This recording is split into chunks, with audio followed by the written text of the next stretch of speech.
Good evening. I am Firuza Aibara. He is Deepak Jayant. He is Pratik Patodi and he is Srinivas Alluri.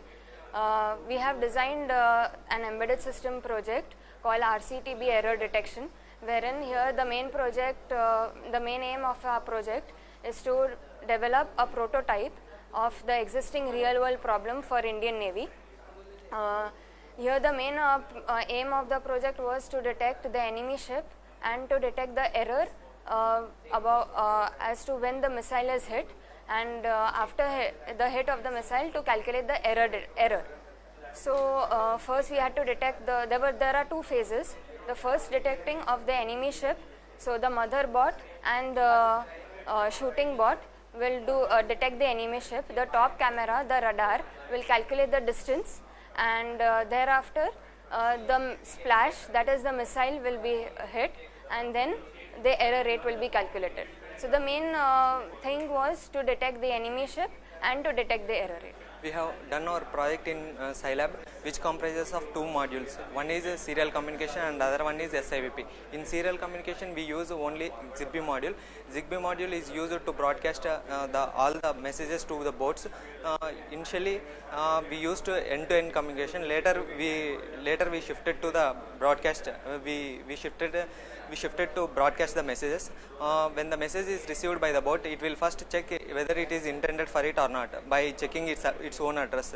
If it is intended for it, it will execute that in control command. Otherwise, it will just ignore it. So that in that way, the two boats will align themselves in a period of time to the splash, to the main target boat. SIVP module is used for image processing, and in that way we have done this. Okay, this is our project, how it is set up right now. Right now we are having the four different components of our project. The red one is the mother bot, the green one is the shooting bot, the blue one is the target bot, and the pink one is the splash, which comes dynamically. So here is in this phase we will detect. First the mother bot and shooting bot will align itself to the target bot, and once it is aligned, here is a webcam mounted on the top. Actually in real world problem it will act as a radar which will be mounted on both the bots, and this is used to give the distance of the mother bot and the target bot and the shooting bot and the target bot. Just like in real world, every ship has a radar. So this is used for the giving the distance, and once we got the distance, these two bots they have already aligned themselves to the target bot. As soon as the splash arrive, they will calculate the angle by which the splash is deviated if the missile misses the target. So we will get the deviation angle, and once we got the deviation angle, we will work out our mathematics. We will work our mathematics and calculate the error. The error is the deviation of the splash, that is the distance of the splash from the target bot, and this we are using it as a term, we will use it as error term. So this is how our setup work. Now I will just show you a demo. So you can see the bots are moving. They are trying to align it to the so that the target bot is at the center of their frame, and once the target bot at the center of the frame, the bot will stop moving, and now the top camera will give the distance, and once we got the distance, once we have the distance, we already then we can calculate the angles of the splash, and as soon as we get the angles, we can calculate. We will work out our mathematics and we will find out the original position of the splash, and by that we can find the distance of the splash from the target bot, and and we can verify it using this top camera in our project. As we are doing all the things mathematically, but we have to check whether our result is precise or not. For that we use this top camera just for verification purpose to get that error distance, and we will match it with our calculated value. Once we get a significant value, we can verify that our project is working fine.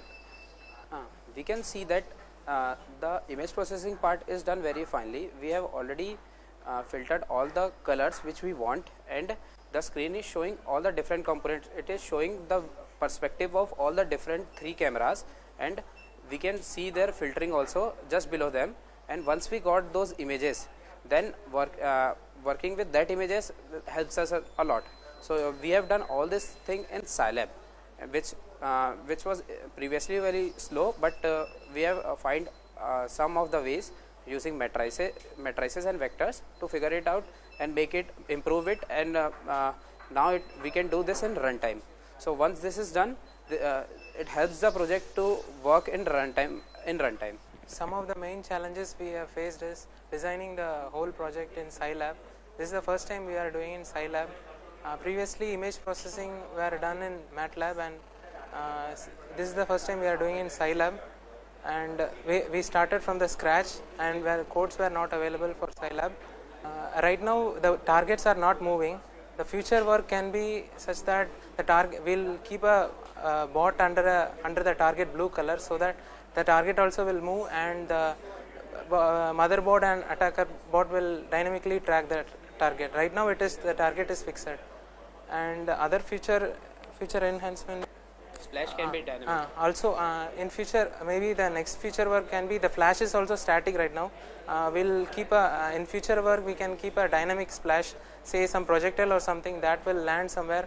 That is the pink color here is the splash, and the projectile can be a dynamic one, and this can be modeled for the future. And the difficulties, challenges we faced are designing on Scilab, as we said, and Scilab uses matrix optimization. Scilab is use vectors and matrix, and it is optimized for only vectors and matrix calculations. So for loops for extracting image processing will be very much slow. We have converted everything to Scilab vector matrix operation, so it is much faster. We can do everything in real time, and the code which we use for color detection, we have detected simultaneously 4 objects, 4 colors. This code can be used for other purposes also, so it is very much useful and it is flexible. We have detected 4 colors. We have used HSV for color detection. RGB is not that much good under different lighting conditions. The RGB values changes so much, but HSV under different lighting conditions the value remains same, so color detection is almost good for HSV detection.